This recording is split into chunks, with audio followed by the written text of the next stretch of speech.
Quando a gente pensa que às vezes o cara tá sem emitir nota porque ele quer só alterar o e-mail dele, tá errado. Eu não tô prestando um bom serviço para aquele cidadão, muito menos para o município pensando em receita. Tem que atender a todas as políticas, mas que são emergenciais, que fazem muita diferença mesmo, mas todas elas têm importância. Primeiro era descobrir o que era possível transformar com os mesmos princípios, com a mesma vontade, com a mesma ideia de entrega, com o mesmo ritmo. Se eu não invisto, eu não vou continuar oferecendo os mesmos serviços. Otimizei um serviço, tá funcionando, eu tenho que manter isso, eu tenho que medir isso ao longo do tempo para manter. Como é que se mantém hoje em dia? Acompanhando a evolução.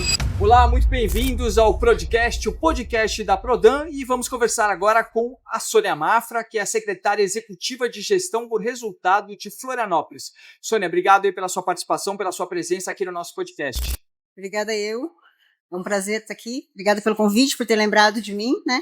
E que bom que a gente vai conseguir fazer essas trocas aqui. Muito obrigada. Muito bacana. Ao meu lado esquerdo, mas deveria ser do meu lado direito, está aqui o meu braço direito do meu lado esquerdo, Thiago Luz, nosso diretor da área comercial da Prodan. Bem-vindo, obrigado, Thiago. Obrigado, André. Vamos lá, Sônia. Te trouxemos para cá para isso, né? É isso. Sônia, como diz o Manezinho, logo ali. Para todos nós que estamos trabalhando no poder público com a meta de fazer com que as estruturas públicas funcionem minimamente num modelo parecido com de eficácia, de performance que a gente tem nas empresas, em muitas empresas do setor privado. Quais são os desafios que você tem enfrentado, né, na sua trajetória no poder público, lá em Florianópolis? E o que você tem aprendido com isso para, como a gente brinca lá na Prodan, transformar curvas sinuosas em retas longas? É um mundo realmente muito diferente, né? Tenho aprendido, literalmente aprendido, porque eu tenho a sensação de que a todo dia eu tenho que me preparar melhor. Eu estou há pouco tempo, né? São 3 anos só, mas foi um choque muito grande, assim. É uma realidade muito diferente. E por eu nunca ter trabalhado, eu acho que eu senti mais ainda nesse sentido.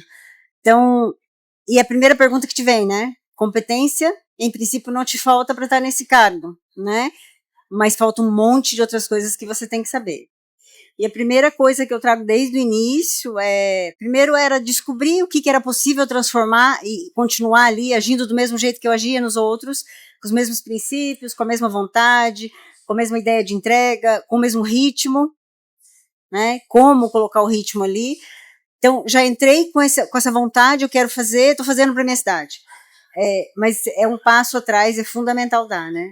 Primeiro, que a gente nunca sabe nada, a gente sempre acha que sabe, mas primeiro ter humildade para entender como é que funciona tudo isso, para fazer bem feito, com segurança, para que realmente a coisa funcione, que eu não estou ali para testar, né? Por mais que as pessoas pensem, né?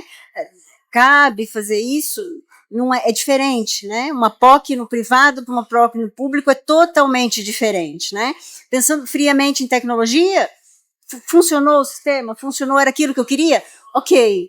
Não, no público eu tenho que pensar N fatores que eu posso impactar mesmo que essa POC seja um sucesso, se eu colocar para teste, depois eu não consigo mais tirar. Vai fazer um impacto muito grande também para o cidadão. Então você tem que escolher, inclusive, as suas POCs, não só a solução que você precisa para o teu município. Então acho que a primeira coisa que eu fiz é humildade para entender como funciona. E trazer as regras, primeiro, criar essa rede de relacionamento. Eu não sei, estou aqui para ajudar, estou aqui para ser parceiro, eu vou até aqui, né? Seja no jurídico, seja no administrativo, seja em N locais, eu vou até aqui, isso tudo eu consigo andar, mas eu não sei transformar tudo isso que eu quero aqui para dentro. O que eu preciso para eu transformar? E todo dia tem um aprendizado diferente, todo né? Dia. E muitas vezes aquilo que a gente não sabia no começo, eu estou há 11 meses. Se a gente não sabia no começo, hoje a gente fala, nossa, é por isso então. É por isso. Algumas fichas começam a cair, você vai começando a entender melhor. Com certeza. Esses dias uma secretária me perguntou assim, mas você é efetiva, né? Você é estatutária? Eu falei, não. Ela, nossa, mas como é que você sabe isso? Primeiro de tudo, primeiro que para você trazer uma tecnologia, você tem que entender o contexto. Né? Acho que facilita também ser mulher nesse sentido, que a gente é mais detalhista, a gente quer saber o porquê, e a gente fica naquela situação, né? Tentando mapear, trazer mais coisas. Mas assim, eu acho que o foco disso tudo é pensar que, por que aquele contexto, né? Eu tenho dado, eu sei fazer, mas o que eu vou impactar naquele contexto? E pensar sempre em trazer a melhor solução. Mas se eu não consigo trazer a melhor agora, eu consigo trazer ela faseada, fazer ela com consciência. Explicar por que eu estou fazendo, documentar tudo isso que você está fazendo é fundamental. Estudar todo o cenário, tentar fazer o máximo possível de planejamento. Eu lembro, essa pergunta foi bem interessante, que já me gritou aqui. Eu lembro o primeiro projeto que eu implantei. Eu peguei um sistema que a gente tinha mais de 15 anos, que a tecnologia mais não permitia evolução, não tinha mais o que fazer. Ele tinha que sair em 6 meses, não tinha outra opção, tinha que colocar uma outra. Funcionou, né? Funcionou, a gente implantou, teve muita dificuldade, era tudo desconhecido. Mas eu lembro quando eu fui terminar a operação assistida, que eu fiz vários documentos. E aí trazendo do privado, né? Fiz um termo de encerramento, eu fiz lições aprendidas, fiz vários documentos e fui entregar para a secretaria que eu estava na época. E a pessoa do administrativo falou para mim assim, mas por que você trouxe esses documentos? Você sabe que nunca ninguém fez esse documento, né? E aí eu pensei, tá tudo bem, mas eu vou continuar fazendo. Porque o próximo que vier depois de mim, ele vai precisar disso. Vai ter um documento que vai saber o que ele vai saber o que deu certo, o que deu errado. Por mais que você passe, inclusive, por esses desafios, que quando a pessoa te pergunta, a primeira coisa que vem na minha cabeça, do mundo privado, como assim, a pessoa entregou um projeto e não pensou nisso? Primeira coisa que você pensa. Uma forma de deixar um legado em termos de caminho para a próxima pessoa que for ocupar a posição. Perfeito. É exatamente isso. Você falou um ponto que eu acho muito importante, acho que isso é universal quando você traz um time de pessoas que buscam aplicar eficiência e alta performance no setor público. O funcionário de carreira, o colaborador de carreira, normalmente ele tem uma certa resistência. Existe uma diferença, um preconceito, entre aspas, talvez seja uma palavra um pouco forte, mas uma resistência a encarar o colaborador comissionado como alguém, como um par igual, né? Então, você acaba percebendo que toda empresa pública que eu trabalhei, ou que eu também, na época em que eu era repórter, que eu via as coisas acontecendo do outro lado do balcão, eu tinha essa impressão, e eu acho que realmente é um fato. Precisa ter uma mudança de cultura e precisa ter um trabalho interno muito importante para mostrar assim, olha, o projeto é esse, a gente precisa de adesão ao projeto, esse projeto vai melhorar a empresa, vai melhorar a realidade para os funcionários, vai melhorar a entrega, vai melhorar a finalidade da empresa pública, que é o cidadão. Então, é um trabalho que envolve muito conquistar corações e mentes. Sem dúvida, mas eu acho que uma virada de chave para mim, eu acho que foi quando a gente imaginou, a gente vai ter que fazer, vai ter que doer de alguma maneira, seja de uma decisão, seja alguma coisa que a gente vai mexer. Mas a gente pensou, como tirar essas pessoas que têm essa resistência, não é da zona de conforto dela, porque daí depende dela, né? Mas talvez tirá-la e colocá-la numa zona de segurança. E aí essa zona de segurança vem exatamente com aquilo que você falou. Quando a gente se posiciona, quando a gente traz a transparência, quando a gente diz o porquê que aquilo a gente está fazendo, quando a gente envolve ele, né, dá esses dados, eu acho fundamental isso com ele. Não cabe a omissão. A gente fala de transparência, a gente fala muito de transparência, porque no meio, né, isso é muito, e às vezes até vira clichê, né? Mas eu acho que a omissão ainda é pior, né? Você trazer para ele o porquê que aquilo está acontecendo, por que é a necessidade, e ele também às vezes talvez esteja num momento, ele já passou por muita coisa, ele nos enxerga às vezes com a temporalidade, né? Você já vai sair, é mais um, talvez, e eu também desconheço o que ele passou em outros governos. E aí é aquela questão, eu não estou aqui julgando o que você passou, mas eu também não estou esquecendo. Eu estou te chamando para tentar fazer diferente, estou te dizendo o que vai te incomodar e onde a gente vai chegar. Então, eu acho que é fundamental a gente trazer isso para ele. Porque a mudança de cultura ela só vem com o tempo. E aí, persistindo nessa tua vontade, é principalmente as suas entregas com consistência. Mas uma coisa que eu gosto, a gente pode compartilhar isso, né? É diferente a entrega público para o privado. Eu acho Com certeza. que o que a gente faz no público É uma entrega tão diferente, tão grandiosa, o propósito é outro. Eu sempre falo em casa, né? Uma coisa é você trabalhar para um chefe, onde você vai deixar esse chefe rico, porque essa empresa vai estar valendo mais, ou vai abrir, né, ação na bolsa e tudo mais. Outra coisa é quando você faz algo que você fez. Eu mudei a fila, ela não precisa mais ficar 5 dias esperando um resultado, ela recebe em 2 horas. Cara, é completamente diferente, né? Perfeito. Eu acho que a alegria que a gente tem nesses pequenos... Para mim, eu entendo muitas vezes, são pequenas. pequenos alvos, né? Sem dúvida. Mas é tão grande para quem está esperando. Imensa. A gente pensa assim, você sempre pensa, vou automatizar alguma coisa, né? Exato. Eu vou automatizar, daí vira realmente tão automático que você pensa em só fazer igual aquilo. Eu estou automatizando pequenas ações, mas igual. Peraí, gente, mas não tá só nisso. Não é só isso, exato. Eu tenho que otimizar também o que você está fazendo. Eu tenho que entregar maior valor lá na ponta. Ele tem que funcionar. Eu tenho que medir isso daí. Um outro projeto também agora que eu lembrei, que eu entreguei, a gente começou a mexer numa parte delicada, que é quando fala de PJ, né? Toda a vida dele pensando numa junta comercial. E a gente tinha muito pouca automatização para ele. Tinha só abertura quando a gente entrou. E a gente começou a mexer num vespeiro, vamos fazer de pouquinho em pouquinho. E como que a gente sabe que realmente, eu vou esperar sair um ranking para ver se eu evoluí ou não?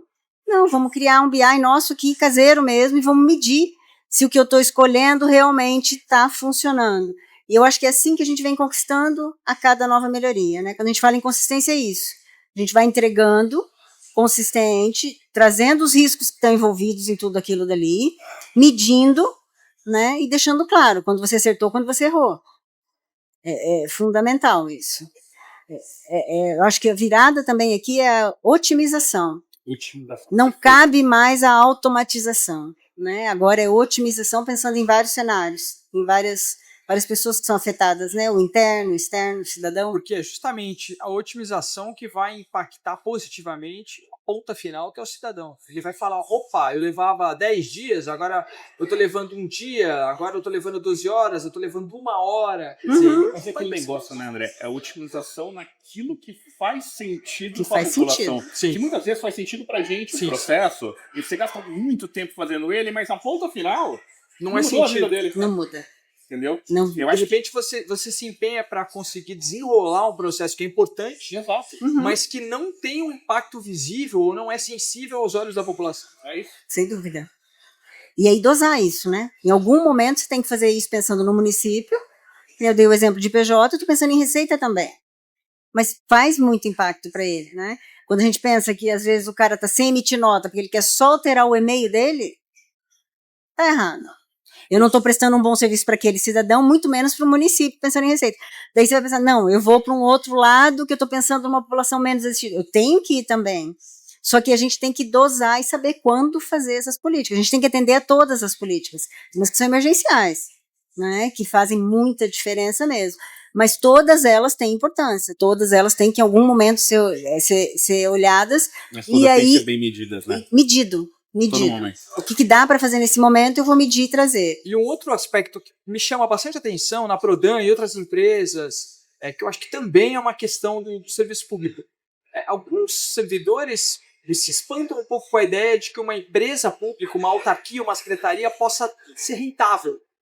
Porque existe amalgamado na cultura brasileira essa coisa de o executivo vai distribuir o orçamento e aí se precisar o executivo vai fazer ali uma colocação, vai suplementar porque afinal ele recebe os impostos, no caso da prefeitura, por exemplo, você tem IPTU, tem ICMS, etc, etc.